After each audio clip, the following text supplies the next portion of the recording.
Hello, my dear students. Welcome to today's discussion on the very important topic practical oriented questions. In the annual examination, you will get three practical oriented questions. Out of three, you need to attend only two or any two, and each carries 5 mark. Let's go ahead with the practical oriented questions. So, in the second PUC Business Studies, we have 9 chapters in the reduced syllabus for the academic year 2020 and 21. So from each chapter we have one practical oriented question. Totally we have 9 practical oriented questions. Let's start the first practical oriented question from the chapter Nature and Significance of Management. Here the practical oriented question is draw a neat diagram of levels of management. The first is top level management, middle level management and lower level management. And the top level management functions are planning and policy making and positions CEO, BOD, COO, CFO, and even we can mention chairman, secretary, and president.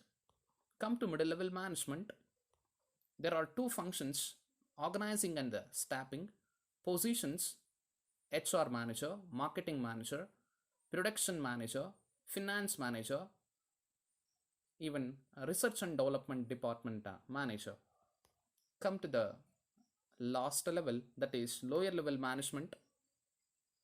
Functions are directing and controlling, positions supervisor, inspector, foreman, and departmental officers. So this is the practical oriented question from the chapter Nature and Significance of Management. Firstly, you need to draw the neat diagram, the triangle, and you should split triangle into 3 parts. First one for top level, middle level, lower level, and to the diagram left hand side mention the functions, and to the right hand side mention positions to the each and every levels of management. Let us move on the second question from the chapter Principles of Management. So Principles of Management, this is the second chapter in the second PUC Business Studies. The question is state any 10 Fayol principles of management. Actually, Henry Fayol is the father of general management. He contributed 14 principles to the management. So here we have 14 principles. I have created one acronym to remember 14 principles. So here acronym IC DAD U2 SO CSR. IC DAD 2 times U SO CSR. I have mentioned in a green color. So IC DAD U2 SO CSR. Here I stands principle of initiative. S stands scalar chain. Then E stands principle of equity. Then another E stands principle of E-spirit D corps. Then principle of division of work. Then A stands authority and responsibility, discipline, unity of command, unity of direction, subordination of individual interest to general interest. Then principle of order, principle of centralization and decentralization, principle of stability of personnel, then principle of remuneration.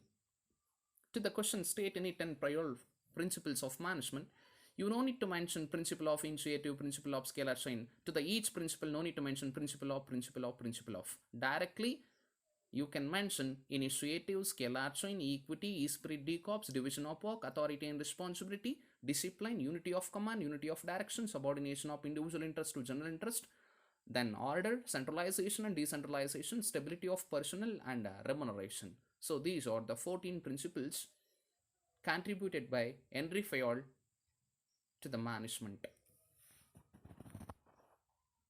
Now let us move on the next practical oriented question from the third chapter Business Environment. The practical oriented question is draw a neat diagram of business environment. Dimensions. So here the question is draw a neat diagram. So neat diagram. So here the oval shape diagram you need to draw, and you should split the diagram into 5 equal parts. So here to remember the 5 dimensions of business environment, let me tell you the very simple acronym SLEPT. SLEPT. SLEPT. S means social environment, L means legal environment, E means economic environment, P means political environment, T means technological environment, or else LPEST. LPEST. LPEST. L means legal environment, P means political, E means economic environment, S means socio-cultural, and the last one T means technological environment. You need to draw the oval shaped diagram, and you should split that diagram into 5 equal parts, and you should mention all the dimensions, and if possible, if time permits you, mention any 2 or 3 examples to the each and every dimension of business environment. So it's enough to the question, draw a neat diagram of business environment. Let us move on the next question from the 4th chapter, planning. So planning, the first function of management. So here the question, steps of planning while establishing a new business unit. Or else you may get this question as a manager, or as a owner, or as an entrepreneur, or promoter of the organization, what logical steps you need to follow while establishing a new business organization. So here you need to mention the process of planning, I mean all the steps. The first step is setting or establishment of business objectives. Second one is developing of planning premises. And the third step, identification and collection of alternative courses of action, nothing but collection of business ideas or plans. Next, evaluating alternative courses means after the collection of business ideas or the alternative courses, you need to evaluate means you need to check and verify.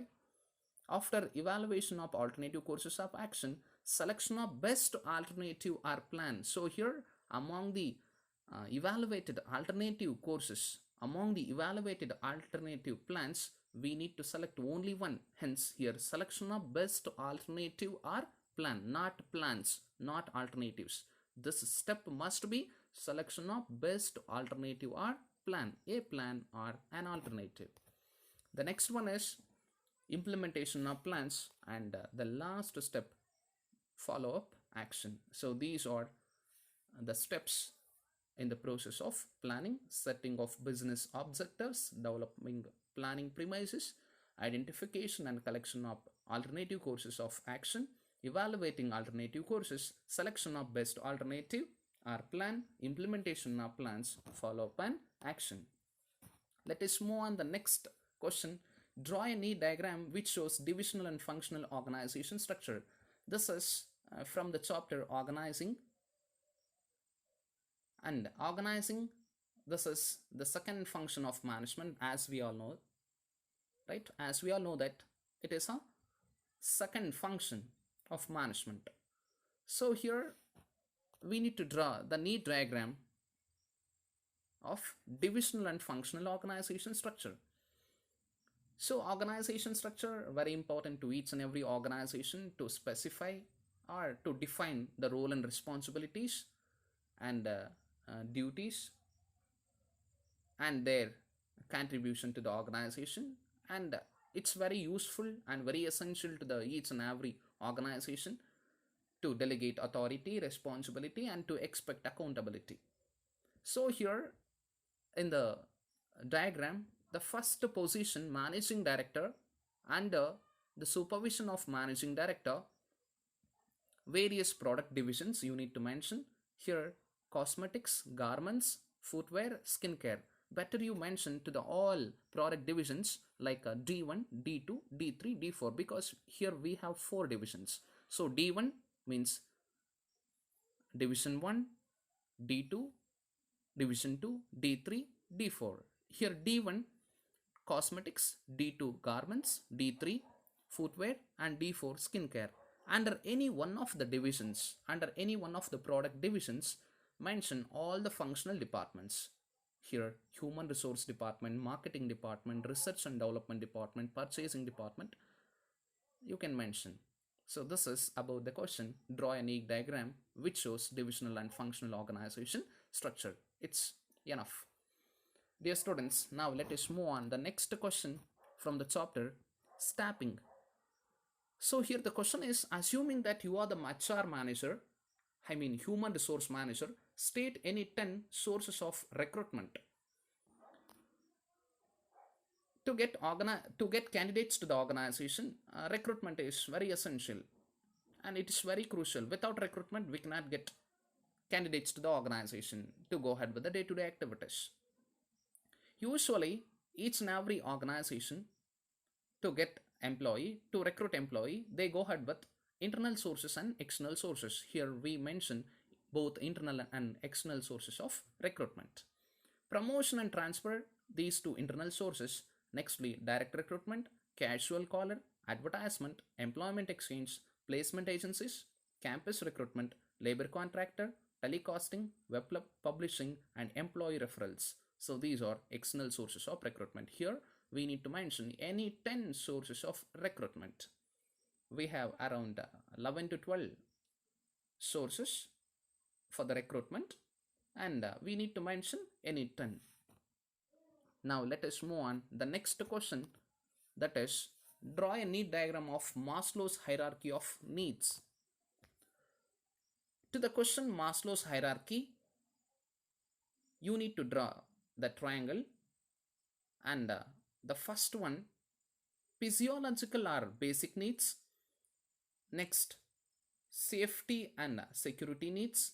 Next, affiliation or belongingness needs, and also called as social needs. Then self-esteem needs, and finally self-actualization needs. So in the examination, if possible, you can mention the examples in an individual point of view and organizational point of view. So come to the individual example. To the basic level or physiological needs, hunger, stability of income to the safety, friendship to the affiliation needs, and status to the self-esteem, and finally self-fulfillment to the self-actualization needs. Come to the organization example, right hand side of the triangle.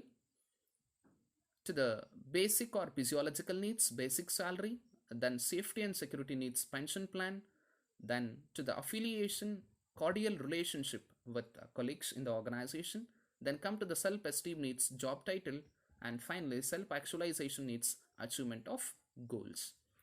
So in the annual examination, if possible, you can mention examples, or else better you mention all the levels of needs of Maslow's hierarchy, and you draw that triangle. So this question from the chapter directing. Now let us move on the next question from the chapter controlling.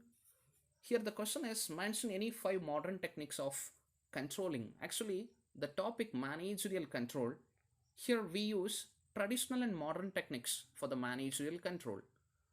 I mean to check and verify the performance of the organization. Here modern techniques are return on investment analysis, I mean ROI analysis. Second one, ratio analysis. And the next is PERT and CPM. Next, management audit. Then MIS, management information system. Then responsibility accounting, controlling. Here the practical oriented question is, mention any 5 modern techniques of controlling. Actually, here the topic is managerial control. In the managerial control, we have traditional and modern techniques, but here the practical oriented question on modern techniques. We have 6 modern techniques. One is return on investment analysis or ROI analysis, ratio analysis, PERT and CPM. PERT means program evaluation and review technique. CPM means critical path method, not critical point method. Do remember, critical path method. Then management audit, then management information system or MIS, responsibility accounting. To remember these 5 modern techniques or the 6 modern techniques, I have created one acronym, very simple technique, that is m square r cube p, mrp. Do remember mrp, m square r cube p. So here m square means management audit and MIS, r cube return on investment analysis, ratio analysis, responsibility accounting, p stands PERT and CPM. So here even ROI, PERT and CPM and MIS, these four terms, these four may be asked for 1 mark questions as abbreviation or expand ROI or expand PERT or a CPM or MIS. Among these four, you can expect or you may get one in a annual examination under section A. Now let us move on the next practical oriented question, that is from the chapter financial management. The question is, as a financial consultant, give a list of any 10 factors which affect on selection of capital structure. To select a capital structure or to prepare the capital structure or effective capital structure preparation requires certain aspects. The first one is cash flow position, interest coverage ratio or ICR, then debt service coverage ratio or DSCR, return on investment, cost of debt, cost of equity, flotation cost, risk consideration, flexibility, control consideration, regulatory framework, stock market condition, then capital structure of other companies. Here you need to mention any 10 factors of capital structure, cash flow position, interest coverage ratio, debt service coverage ratio, return on investment, cost of debt, cost of equity, flotation cost, risk consideration, flexibility, control consideration, regulatory framework, stock market condition, and capital structure of other companies. Dear students, in the annual examination, while writing answers, better you start writing of your examination by section E. Firstly, you attend section E practical oriented questions. Later, you move on 8 mark, 4 mark, 2 marks, and finally, you write answers to the 1 mark questions. And while writing practical oriented questions, so neat presentation is very essential. So your presentation should attract the evaluator, and very impressive and the best presentation is very essential to score good marks in an annual examination, especially to the theory subjects. Presentation is very essential. Along with the presentation, quality and quantity, quality in the main points and sufficient quantity in the explanation to the each point. So these are the very essential tips you need to follow to score out 100 out of 100, and to score more than 95 you need to follow certain techniques and strategies in the annual examination. Dear students, so already we have completed the discussion on the 9 practical oriented questions of second PUC business studies. In this COVID time, stay safe, stay healthy, and take care of your health and take care of your family members. All the very best for your examination, and oftenly try to glance and try to remember and try to read and try to revise and try to write 4 mark, 8 mark, practical oriented 1 mark and 2 mark questions, even definitions. Give importance to the all questions. Try to read each and every question and go through with the textbook, go through with your question bank, and go through with the previous year question papers, and go through with the model question papers for your success. And do remember, students, there is no shortcut way or a simple and very easiest path or way to get the success and to score good marks in our annual examination. So hard work, smart work, and your efforts make you people successful, make you people score good marks in annual examination. All the very best for your exam. Prepare well, do well. Thank you so much.